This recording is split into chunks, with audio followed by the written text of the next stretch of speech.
ఏం చెప్పారు ఆయన? ఏం చెప్పలేదు కదా పాపం. ఏం చెప్పారు ఆయన? బంగారం కొనొద్దు అన్నాడు. మేము బంగారం కొనే బ్యాచ్ కాదు, మాకు ఏం చెప్తాం ఆయనకు? సరే ఆయన ఏం చెప్పాడు? ఏదో పెట్రోల్ డీజిల్ తక్కువ వాడమన్నాడు. ఇక ఆయనేమో విదేశాలు తిరుగుతాడు, మనం తక్కువ వాడమన్నాడు, ప్రైవేట్ జెట్ వేసుకొని ఆయన తిరుగుతాడు. ఇక ఇంకేదేదో చెప్పిండు ఒక 3-4 ముచ్చట్లు. ఏమంటారు? కలిసే ఉన్నారు. కలిసి వచ్చేది ఏంది బ్రదర్? వాళ్ళిద్దరు ఎప్పటి నుంచో కలిసి ఉన్నారు. ఇప్పుడు నేను అడుగుతున్నా బ్రదర్, వాళ్ళు కలిసి లేని, కొత్తగా కలిసేది ఏముంది? రేవంత్ రెడ్డి బీజేపీతోని కలిసే ఉన్నారు కదా.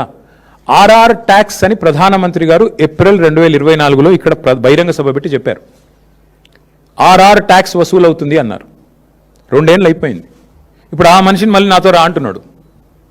దాని అర్థమైంది అంటే 2 ఏళ్ళు నువ్వు వసూలు చేస్తున్నాయని నాకు తెలుసు, నువ్వు చేసే దొంగ పనులన్నీ నాకు తెలుసు, కానీ నాతో కలిసి వస్తే అన్నీ మాఫ్ అవుతాయి.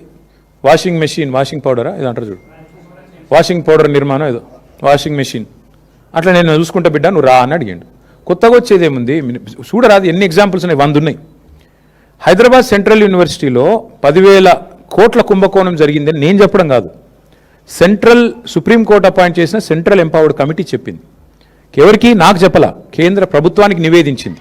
మీరు యాక్షన్ తీసుకోండి అని చెప్పింది. ఎందుకు తీసుకోవట్లేదు మోడీ గారు? ఎందుకు ఇంత దయ రేవంత్ రెడ్డి గారి మీద? కలిసి లేకపోతే ఇదంతా ఎందుకు జరుగుతుంది?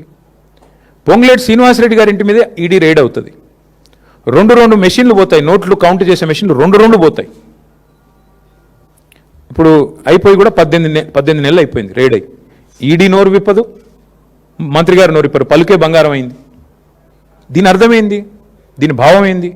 ఇద్దరు కలిసి లేకపోతే అమిత్ షా గారు వచ్చి తెలంగాణ ఏటీఎంగా మారిపోయింది ఏఐసీసీకి అంటాడు, కానీ ఏం యాక్షన్ ఉండదు. దొంగలు పట్టుకోవాల్సిన హోంమంత్రి అలాగే ఇక్కడ చూస్తున్నారు కదా మీరు. ముఖ్యమంత్రి గారి బావమరిదికేమో కేంద్ర ప్రభుత్వ స్కీమ్లో కాంట్రాక్టులు వస్తాయి, కేంద్రంలో ఉండే బీజేపీ ఎంపీలకు రాష్ట్రంలో కాంట్రాక్టులు వస్తాయి.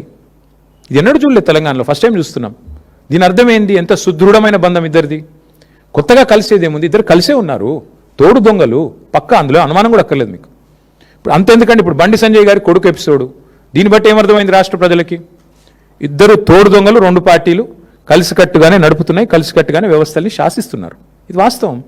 అవతల వాడు గొంతు లేనివాడు, వాళ్ళకి మేము అండగా నిలబడకపోతే ఇవాళ అమ్మాయికి అన్యాయమే జరిగేది. ఇది వాస్తవం. ఇటు మీడియా మాట్లాడదు, వాడు కేంద్ర ప్రభుత్వం మాట్లాడదు, రాష్ట్ర ప్రభుత్వం మాట్లాడదు. నేరస్తులను షీల్డ్ చేశారు, 9 రోజులు దాచిపెట్టారు. నేను అది పొద్దున వచ్చేటప్పుడు వీడియో చూసిన. ఆ 9 రోజులు ఆ పిల్లగాడు ఎక్కడ దాక్కున్నాడట అంటే, ముఖ్యమంత్రి గారి బంధువులు ఎవరిదో హాస్పిటల్ ఉందట, మెడికవరో ఏదో, అందులో దాచిపెట్టి 28వ అంతస్తులు అని చెప్తున్నారు. ముఖ్యమంత్రి గారి సమీప బంధువులు, దగ్గర బంధువులు హాస్పిటల్లో దాచిపెట్టారంట. ఇది పరిస్థితి. నేను ఏదో వీడియో చూశాను, వాస్తవం ఏందో మీరు చెప్పాలి. మీడియా పరిశోధనాత్మక జర్నలిజం చేసేది మీరు కాబట్టి మీరు చెప్పాలి, మాకేం తెలుసు. భయ్యా, మా మీద ఎన్ని కేసులు పెట్టారు ఇప్పటికీ? అన్నీ ఎదుర్కొంటాం, మాకేం భయం. నేను ఒకటి చెప్తా ఉన్నా బ్రదర్, నేను పారిపోయేటోని కాదు, తండ్రి పేరు దాచుకునేటోని కాదు, కొడుకు పేరుకు నాకు సంబంధం లేదని చెప్పుకునేటోని అంతకంటే కాదు. దయచేసి కొడుకు పేరు నా పేరు జత చేసి రాయకండి అని గ్యాగ్ ఆర్డర్లు తెచ్చుకునే బాపత కాదు. మా నాన్న పేరు కేసీఆర్, నా కొడుకు పేరు హిమాంశు, నా పేరు కేటీఆర్. నాకు ఆ ధైర్యం ఉంది. ఏ కేసు పెట్టు, ఏమన్నా పెట్టుకుని ఎదుర్కొంటా. అన్నీ ఉన్నాయి కాబట్టే, మేము అంత నిజాయితీగా ఉన్నాం కాబట్టే దేనికి భయపడమని చెప్తున్నా. కరెక్టే. ఎప్పుడు 9 రోజులు దాచిపెట్టి గోరుముద్దలు తినిపించి ఇంట్లో పెట్టుకొని బెయిల్కి అప్లై చేసి యాంటిసిపేటరీ బెయిల్కు కోర్టు వద్దంటే ఇంటరిమ్ రిలీఫ్ కూడా ఇయ్యా అంటే ఇక బాగుండదేమో అని అప్పుడు దిక్కులేక 9 రోజులు. నేను స్ట్రైట్గా అడుగుతున్న రాములు గారు, ఈ రాష్ట్రంలో ఇంకొక సామాన్యుడు ఎవరికైనా వాళ్ళ కొడుకు ఈ పని చేసి ఉంటే, రేవంత్ రెడ్డి గారి పోలీసులు వాళ్ళ తండ్రిని ఇడిచిపెడుదురా 9 రోజులు దాచిపెడితే? తీసుకుపోయి కోదండం ఎక్కిపోదురు? ఎక్కడున్నాడు చెప్పు నీ కొడుకునని? వాస్తవం కాదా ఇది?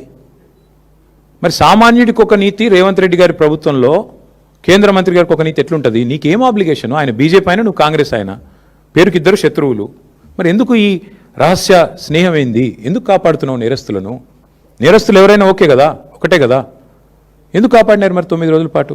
చివరికి దిక్కులేక కోర్టులో రిలీఫ్ లేకపోతే, కోర్టు ద్వారా మీరేదో ప్రయత్నం చేసి చివరికి కోర్టులో రిలీఫ్ రాకపోతే, ప్రజల ఒత్తిడి పెరిగి ప్రజా సంఘాలు పేట్ బషీరాబాద్ పోలీస్ స్టేషన్ ముంగట ధర్నాలు చేసే పరిస్థితి వస్తే, మా మహిళా సోదరిమణులు మొత్తం పోయి అంబేద్కర్ కాడ పోయి ధర్నా చేస్తే, దిగిరాక తప్పని ఒక అనివార్య పరిస్థితి 2 పార్టీల బొండిగా పట్టుకుంటే, అప్పుడు బీజేపీ కాంగ్రెస్ దిగి రాక తప్పని అనివార్య పరిస్థితుల్లో సరెండర్ అయిందా అరెస్ట్ అయిందా నాకు తెలియదు, వాళ్ళిద్దరు తెలుసుకోవాలి. అది మాకు బండి సంజయ్ గారితో మాకేం వ్యక్తిగత పంచాయతీ లేదండి, నాకు ఆయనతో ఎప్పుడూ లేదు.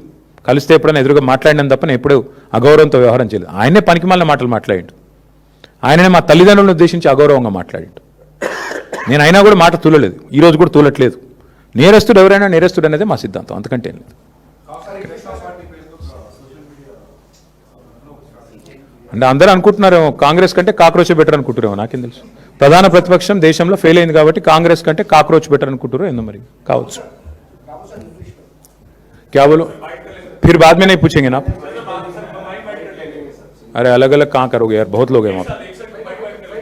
ठीक है, थैंक यू. आड़े